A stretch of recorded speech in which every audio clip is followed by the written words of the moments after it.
Ketika kita menghargai waktu, maka waktu pun akan menghargai kita. Hebat ya? Itu timbal balik. Begitu kita bisa menghargai waktu, waktu yang akan menghargai kita. Dan semua orang-orang yang tidak menghargai waktu, waktu pun tidak menghargai dirinya. Maaf ya, saya kasih tahu. Ada nggak orang yang penghasilannya 1 jam 100 juta? Mungkin ada. Ada nggak orang yang penghasilannya 1 jam 1.000 perak? Mungkin ada. Ada nggak orang yang penghasilannya 1 jam 10.000? Mungkin ada. Kenapa ada yang 1 jam dihargai 1.000, 10.000, 100.000, 100 juta? Bahkan mungkin ada yang 1 jam dihargai 1 miliar. Dan siapa orang itu? Saya percaya orang yang dihargai oleh waktu karena dia menghargai waktu. Coba pertanyaan dari saya jawab. Kalau kita punya penghasilan 100.000, berapa persen untuk dari leher ke atas? Dan berapa persen untuk dari leher ke bawah? Kebanyakan manusia mungkin 90% untuk leher ke bawah, 10% saja dari sini ke atas. Membeli buku nggak mau, ikut pelatihan motivasi nggak mau, ikut pelatihan pengembangan diri nggak mau. Bahkan menyisihkan waktu untuk itu saja tidak ada waktu. Dia tidak menghargai waktu. Maka jangan heran kalau waktu pun tidak menghargai dia. Orang yang menghargai waktu, setiap detiknya dia gunakan untuk sesuatu yang bisa mengembangkan dirinya. Dia akan berharga mahal. Akan berharga mahal. Coba, ada gak seseorang yang berbicara di sebuah forum publik, untuk 1 jam dia berbicara dihargai mahal? Ada? Ada orang yang berbicara di forum publik, boro-boro ada orang yang mau dengar dia ngomong. Ada? Kenapa orang bisa berinvestasi dan membayar dia 1 jam berapapun dibayar? Karena dia menghargai waktu. Dia belajar, meningkatkan kualitas diri, dan suatu saat waktu yang menghargai dia. Paham? Ada gak yang 1 hari dari jam 8 pagi sampai jam 4 sore penghasilannya 150.000? Ada? Ada. Bekerja dengan otot.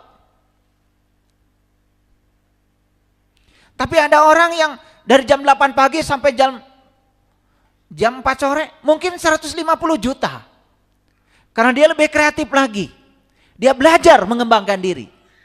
Bayangkan, waktu saja sudah menghargai dia berbeda. Ada gak orang yang jam-jamnya habis dan tidak dihargai waktu?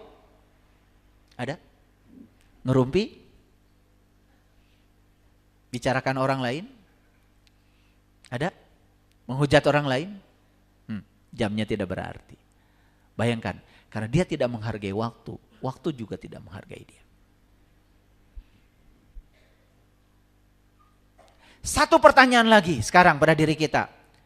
Oh, berarti selama ini kenapa saya berjam-jam, berhari-hari, berbulan-bulan, tapi hidup saya tidak produktif? Kenapa waktu tidak menghargai saya? Gak usah tanya siapa-siapa, karena Anda tidak pernah menghargai waktu.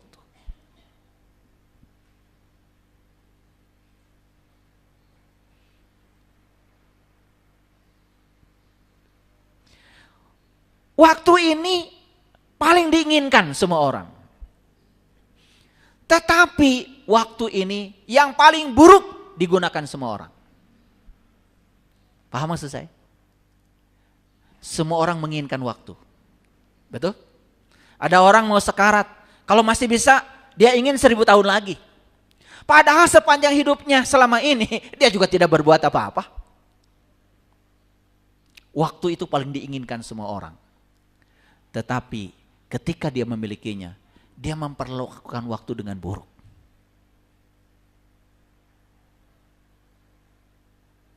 Saya kalau tanya semua yang hadir di sini, ingin gak umurnya panjang? Pasti Ingin kan? Tapi kalau saya tanya, umurmu yang Allah berikan kepadamu sampai di usiamu saat ini, kau gunakan untuk apa?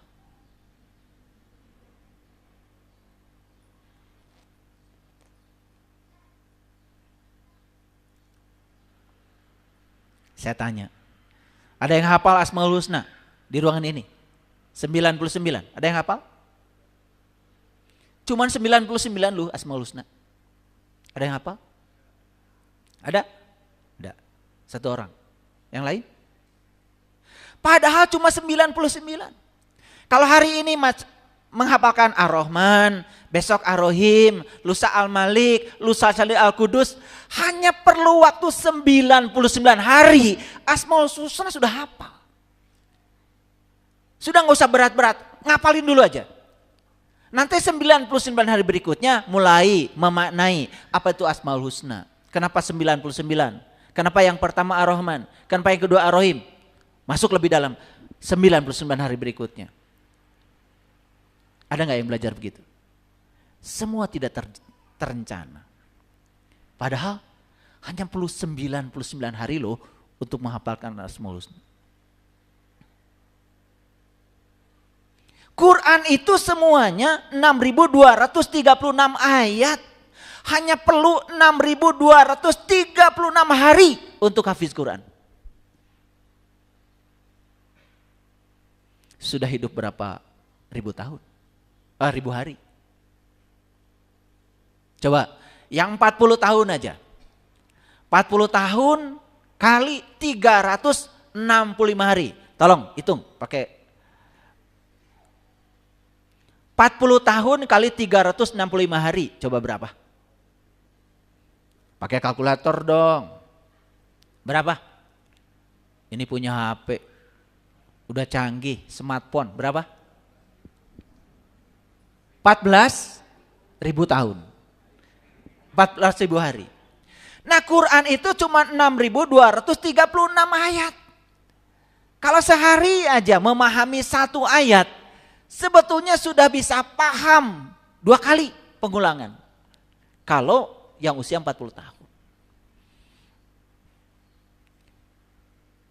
Semua tidak terencana. Entah apa yang dicari dalam hidup ini. Keinginan untuk membaca saja tidak ada. Bagaimana kita bisa dapat hidayah? Waktu itu paling diinginkan semua orang. Tetapi semua orang yang telah memperoleh waktu, memperlakukan waktu dengan buruk. Pernah nggak ada orang menyesal kehilangan waktu karena tadi saya membicarakan orang? Pernah? Pernah nggak ada orang menyesal saya kehilangan waktu karena tadi saya melamun? Memikirkan yang enggak. Pernah? Hampir tidak ada. Padahal kita sudah memperlakukan waktu dengan buruk. Jadi jangan heran kalau kita pun diperlakukan buruk oleh waktu. Itu hukum timbal balik. Jadi mengerti sekarang kenapa Allah bersumpah demi waktu. Mengerti sekarang. Okay. Jadi cara kita menghabiskan waktu itu yang akan menentukan siapa kita. Kalau ditanya, siapa Anda? Lihat dari cara Anda menghabiskan waktu.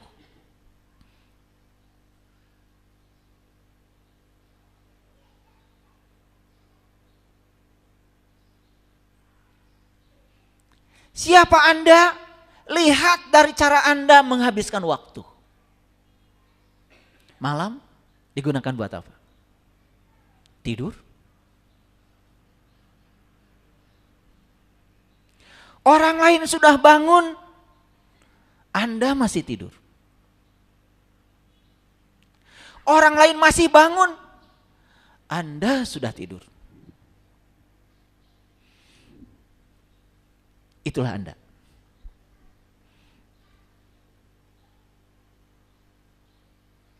Saya sering membuat ilustrasi. Waktu kita ini semua sama apa tidak? Sama kan? Berapa? 24 jam. Kenapa nasib kita beda? Yang membedakan waktu atau cara kita menggunakan waktu, itulah siapa kita. cara kita menghabiskan waktu itu menentukan siapa kita. Nih saya kasih ilustrasi. Coba tidur berapa jam? 8 jam? Oke. Kalau tidur 8 jam itu sudah sepertiga dari 24 jam. Jadi sehari kita sudah habis sepertiga waktu kita buat tidur. Nah kalau umur kita 60 tahun, berarti tidur kita sudah sepertiga dari 60 tahun, 20 tahun. Berapa usia Bu? 60 tahun Pak. Berapa jam sehari tidur Bu? 8 jam. Gak boleh ngaku umurnya 60 tahun, karena tidurnya udah 20 tahun. Bayangkan, hasil riset Google, penduduk yang menggunakan jam untuk HP-nya paling lama di dunia, nomor 1 adalah Indonesia. Mengejutkan? Sangat mengejutkan. Rata-rata orang Indonesia, rata-rata ini menghabiskan waktu untuk HP-nya 6,1 jam sehari. Bayangkan, 6 jam itu seperberapa dari 24 jam? 6 jam. Seperempat bukan? Seperempat bukan? Hitung-hitung. 6 jam itu seperempat dari 24 jam. Jadi kalau umur kita 60 tahun dan hidup di zaman milenial dan kita menggunakan HP rata-rata 6 jam sehari, berarti waktu untuk melayani HP ini adalah seperempat dari 60 tahun. Kalau usia kita 60 tahun. Berapa? 15 tahun habis buat melayani HP. Apa yang dibaca? Apa yang didengar? Masih kalau yang didengar ceramah saya, iklan ini iklan. Sekali-kali kan marketing harus jalan, ya toh. Mesti yang didengar ceramah saya, ya toh. Ya sedikit-sedikit lah, walaupun keras kepalanya, tapi kalau lama kelamaan kan sering dengar, masa nggak berubah. Paham sampai sini? Itu baru buat tidur loh. Belum yang lain-lain. Wah, pantas kalau Allah mengatakan semua manusia rugi. Kecuali orang yang beriman. Beriman loh, bukan ngaku beriman. Beramal soleh. Amal solehnya ngikutin Quran. Karena kan sudah saya jelaskan di kajian sebelumnya. Ada sekelompok manusia sudah menjalankan amal soleh malah masuk ke dalam neraka. Minta dikeluarkan dari neraka karena dia ingin mengerjakan amal soleh yang berbeda dengan yang dimaksud. Itu sudah kita jelaskan di kajian sebelumnya. Oke, lanjut. Waktu gratis enggak? Gratis enggak waktu? Gratis. Tetapi ada enggak orang yang bisa membeli waktu? Jadi walaupun gratis, tapi waktu itu tak ternilai. Kayaknya kalau sama Allah waktu ini tidak digratiskan, kayaknya bagus deh.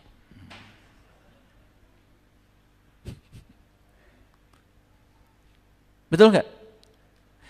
Digratiskan oleh Allah waktu ini. Saking gratisnya ini waktu, banyak orang yang tidak memperlakukan waktu tanpa nilai. Saya heran ya, ada orang yang bisa gitu diam di rumah. Saya dari kecil tuh nggak bisa. Makanya orang tua saya itu ya di rumah gak ada yang namanya lemari, yang apa itu beli. Gak ada. Gak ada duitnya maksudnya. Semua itu bikin. Pokoknya di rumah saya yang bukan bikin, ya, yang tidak bisa bikin itu cuman gelas yang terbuat dari kaca, belum bisa. Pokoknya gelas dari aluminium, gelas dari seng bisa semuanya. Saya tuh bisa bikin gitu-gitu. Jadi kalau nebang pohon itu sampai jadi kursi itu, mulai dari nebangnya, gergajinya, sampai nyerutnya, sampai dipernisnya, sampai nganyam pakai rotan itu bisa tuh diajarkan. Dan saya waktu kecil kalau diajak jalan-jalan sama orang tua saya ke sini nih ke Bandung, ke Cikapundung.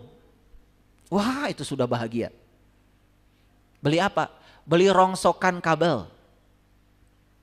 Jadi bekas TV, bekas lemari es, itu kabel-kabel yang konsleting, itu dibeli sama bapak saya. Karena tidak bisa beli kabel baru.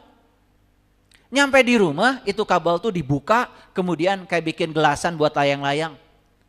Diamplas dulu, baru dipernis lagi. Lalu dibikin trafo, dibikin apa. Kelas 4 SD saya sudah bisa bikin trafo itu buat setruman aki itu. Jadi saya tuh gak bisa, diam gitu gak bisa. Gak bisa. Kalau di rumah pun, tanya sama istri saya. Di rumah pun ya udah, gosok WC, apa aja. Ya saya lakukan. Nyiramin tanaman. Ambil tisu basah satu-satu diusapin tuh, daun tanaman tuh yang berdebu. Mereka juga ingin tampil necis kan? Betul gak? Coba tanaman sering diusapin ya, dibersihkan daunnya, itu kinclong. Dan ketika kita merawatnya, dia juga menampilkan penampilan yang luar biasa. Gratis nggak waktu? Gratis. Nah inilah masalahnya. Karena gratis lalu banyak orang yang tidak menghargai. Makanya Nabi Muhammad bilang, ya, ilmu itu, terutama ilmu-ilmu yang khusus, itu ada maharnya. Karena kalau ilmu itu diberikan dengan cara gratis, orang tidak menghargai. Makanya gratis itu belum tentu bagus. Saya pernah bikin sekolah gratis dulu, alhamdulillah bubar.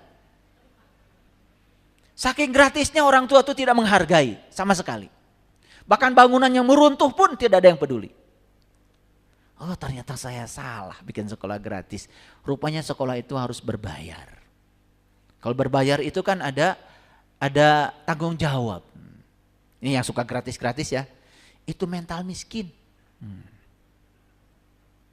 Ngasih tahu aja saya ya. Nanti kalau bareng sama saya duluan bayar. Biar saya gratis. Saya kemana-mana kalau makan bersama saya suka naruh ATM duluan. Karena saya tidak mau ya orang lain yang bayar. Saya pengen yang bayar saya. Karena ternyata ingin dibayarin itu sudah mental miskin. Ini pengumuman aja untuk yang suka gratis-gratis ya. Ternyata waktu saking gratisnya orang tidak menghargai, betul? Hadirin, kita tidak bisa memiliki waktu, tetapi kita bisa menggunakannya. Ternyata waktu itu tidak bisa dimiliki, tapi waktu itu bisa digunakan.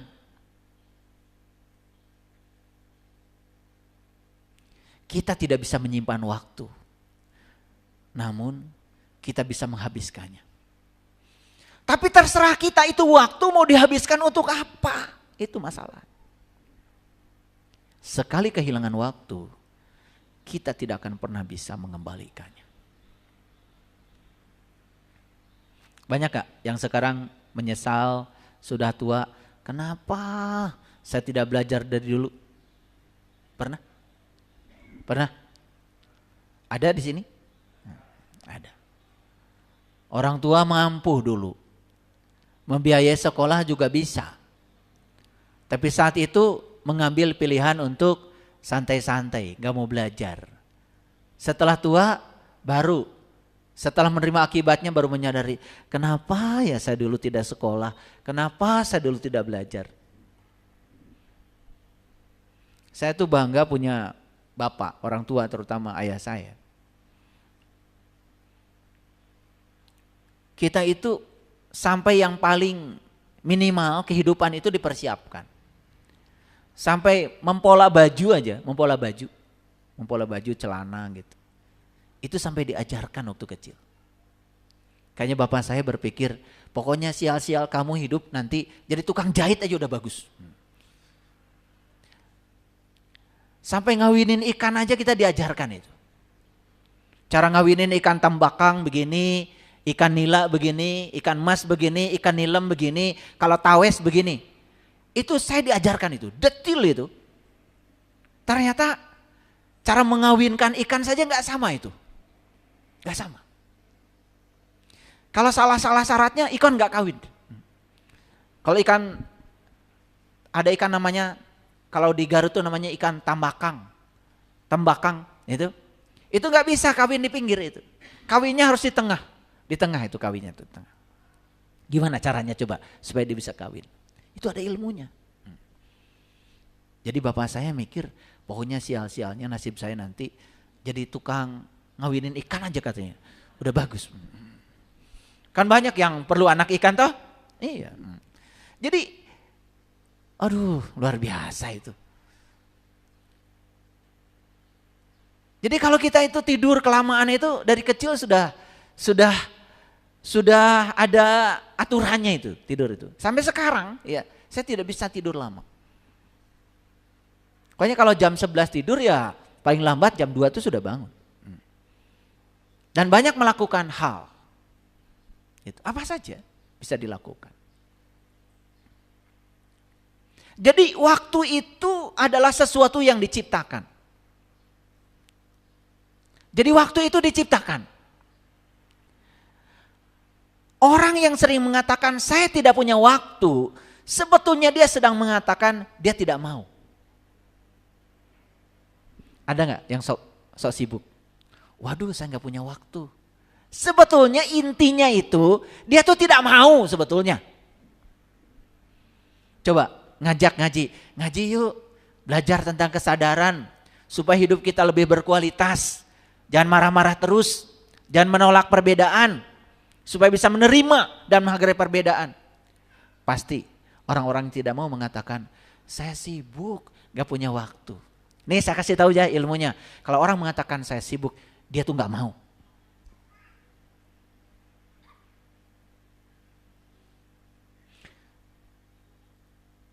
Karena waktu itu diciptakan oleh kita. Kalau kita mau, waktunya pasti ada. Makanya saya dulu pernah berulang kali menafakuri Quran surat Al-Ankabut ayat 5. Jadi Allah berfirman seperti ini.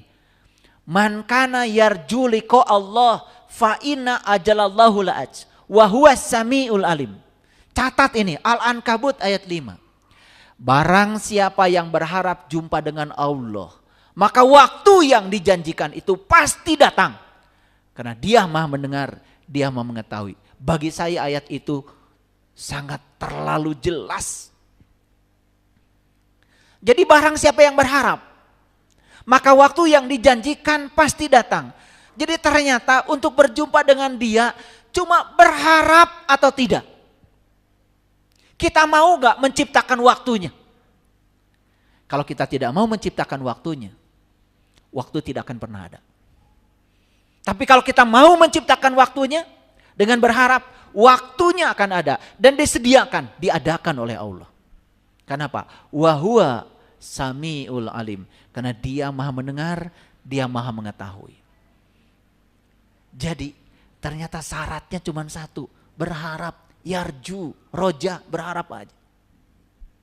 Gak banyak syaratnya itu. Kalau ada orang yang mengatakan syaratnya harus ini, harus itu, gak tahu itu, gak tahu Quran itu. Jadi sering gak Bapak Ibu mengatakan, wah saya tidak punya waktu, sering? Sering? Coba sekarang jujur, betul gak? Sebenarnya Bapak Ibu tuh gak mau. Betul gak? Jujur ya, gak bisa bohong, di sini gak bisa bohong.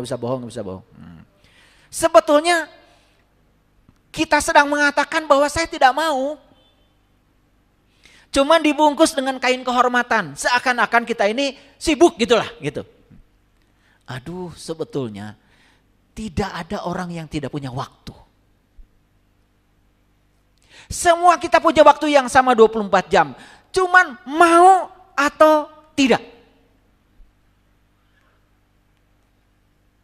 Ada yang bilang sama saya akan bikin audio. Surat Al-Baqarah, surat Al-Imran, audio. Jadi per ayat saya bahas itu. Saya bahas per ayat.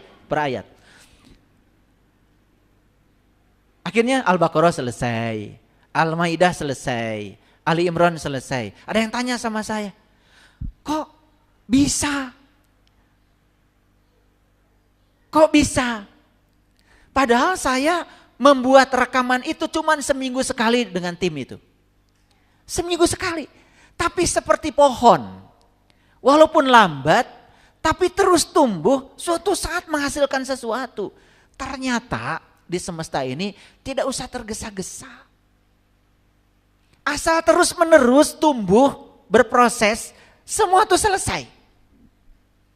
Lalu ada orang yang bertanya heran, kok saya kapan waktunya? Sampai nanya, saya kan ngajar. Terus ngajar bagaimana? Saya tetap ngajar. Terus gimana dengan keluarga? Oh, saya pikniknya banyak. Urusan piknik itu nomor 1. Karena saya punya ilmunya. Menghabiskan waktu dengan orang yang kita cintai bukanlah suatu kesia-siaan. Karena itu akan mengakar di memori mereka. Jangan dikira loh, piknik itu penting. Makanya syaratnya saya bilang yuk kita berangkat. Ya. Makanya mohon maaf ya, 30 Juni sampai 7 Juli saya piknik ke Bali. Gak ada pengajian. Masa saya melayani kalian terus? Kapan saya melayani anak istri saya? Karena menghargai bersama dengan orang-orang yang kita cintai bukanlah suatu kesia-siaan. Karena saya pernah jadi wali kelas dulu. Saya pernah ngajar di sebuah SMA di Bandung, SMA top lah di Bandung. Dan di kelas saya itu yang tidak naik banyak. Setelah saya panggil orang tuanya, semua itu orang tua yang sibuk sampai tidak punya waktu untuk bicara dengan anak-anaknya. Boro-boro nanya PR-nya. Anaknya nilainya berapapun orang tuanya nggak tahu. Sampai saya tanya, Bapak tahu nggak anak ini ya belajarnya kapan, tidurnya jam berapa? Nggak ada yang tahu. Semua orang-orang hebat. Menurut orang lain, menurut saya tidak hebat. Kalau orang rumah tangganya berantakan, gak hebat. Karena hebat itu dimulai dari rumah. Makanya ibu rumah tangga itu bagi saya, itu adalah paling keren. Saya 11 bersaudara. Bayangkan, ibu saya tuh melahirkan 2 tahun sekali.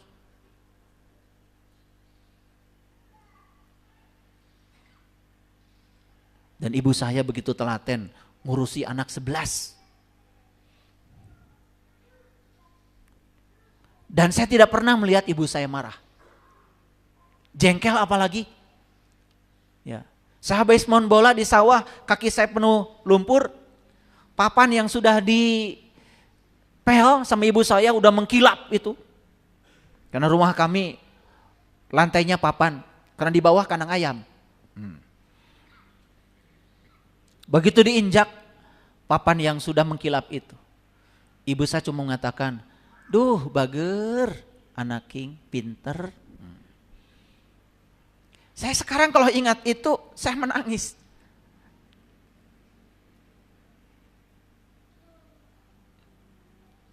Ibu saya tidak pernah mengeluarkan kata-kata umpatan, apalagi kutukan. Anak king, bager, pinter, duh saya pengen nangis. Senakal itu saya dibilang pinter, bager coba. Saya malu sama ibu, makanya aduh. Saya beruntung karena ibu saya meninggal di pangkuan saya. Kata-kata yang keluar dari mulutnya itu jadi doa.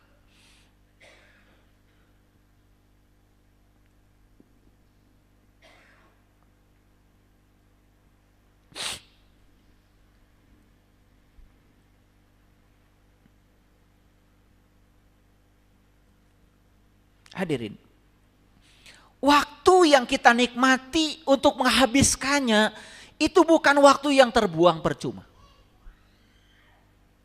Saya kasih tahu ya. Waktu yang kita nikmati untuk menghabiskannya bukanlah waktu yang terbuang percuma. Saya kasih tahu ya. Kalau kita mengerjakan sesuatu dengan senang dan kita menghabiskan waktu karena kita menikmatinya, bukan killing time, itu bukan terbuang percuma. Dan saya yakin semua orang yang melakukan sesuatu karena senang melakukannya sampai tidak sadar kalau dia menghabiskan banyak waktu, pasti berkembang.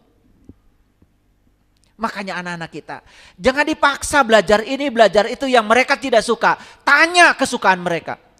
Biar mereka menikmati menghabiskan waktu. Karena justru kesia-siaan itu manakala mereka menghabiskan waktu dan merasa saat melakukan itu sebagai beban.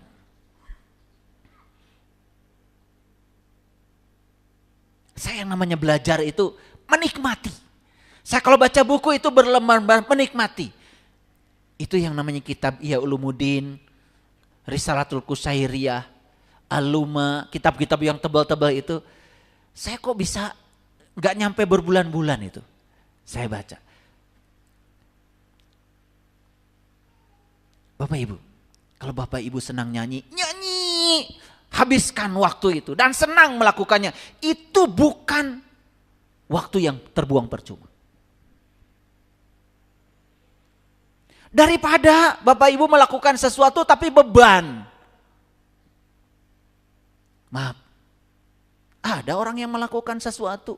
Dalam tanda kutip mungkin saja ibadah. Tapi beban. Berat melakukannya. Tidak senang melakukannya. Karena gak tahu ilmunya.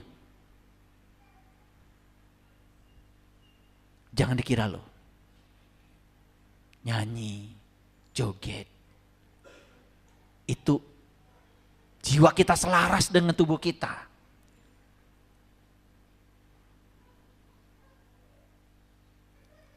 Ada orang banyak penyakit.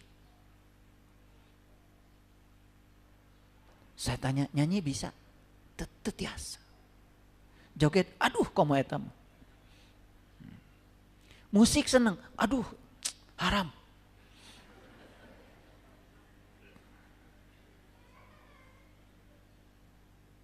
Saya yakin itu. Penyakit yang ada dalam tubuhnya itu, karena apa? Karena tubuhnya ini depresi, stres. Sehingga hormon-hormon yang dihasilkan oleh tubuhnya itu, hormon-hormon kortisol yang merugikan tubuhnya. Sehingga sistem kelistrikan dan kimia tubuhnya itu semuanya bermasalah. Wajahnya jadi serem. Padahal kalau ada musik itu sebetulnya si jiwanya itu meronta, ingin joget. Cuman karena malu. Masih malu. Hayang joget mah joget we. Itu kebebasan. Itu kebebasan loh. Dan ketika jiwa kita diberi kebebasan, kan tidak ada yang salah kok. Tidak ada yang dirugikan. Malah ketika kita mendengarkan irama musik kemudian kita itu ikut aja irama, bagus kan? Selesai itu tubuh kita jadi terasa ringan. Daripada ditahan terus daerah. Emang ada orang lain yang peduli sama kamu gitu? Takut dibilang jogetnya kurang bagus? Enggak. Yang joget mah, ya joget we. Nah kita ini memenjarakan jiwa kita tuh sudah sedemikian parahnya. Sehingga kebebasannya dirampas. Dengar musik sih itu kerasnya. Cuman utek-utekan me curug. Di sini jiwanya sudah meronta ya. Pengen kebebasan. Utek-utekan. Saya kasih tahu ya. Waktu yang kita nikmati untuk menghabiskannya. Bukanlah waktu yang percuma. Saya mau nanya, seneng nggak dengar saya ngomel di sini? Terasa waktu? Itu berarti bagus itu. Bukan percuma berarti dengerin saya ngomel. Aneh ya, banyak yang datang ke rumah saya. Ayah tolong saya omelin. Udah diomelin berjam-jam. Iya. Saya bilang saya capek ngomong terus. Udah kamu pulang. Ya yang denger kan gak capek, yang ngomel kan capek. Betul gak? Walaupun menikmatinya lama-kelamaan kan suara kita juga habis. Nah gak boleh melampaui batas. Betul gak? Jamnya istirahat, beri haknya. Tubuh ini masyarakat kita. Dan masyarakat kita ini terdiri dari beberapa sistem. Satu sistem itu anggap itu provinsi. Ada sistem saraf, sistem otot, sistem tulang, sistem peredaran darah, sistem pencernaan. Waduh, coba ada berapa sistem di tubuh kita? Kalau saya tanya, coba punya tulang gak Bapak Ibu? Pernah ngitung gak tulang ada berapa? Ya Allah, makanya kalian gak peduli. Kita ini punya 206 buah tulang. Itu anggota masyarakat kita itu. Kita ini punya 100 triliun sel.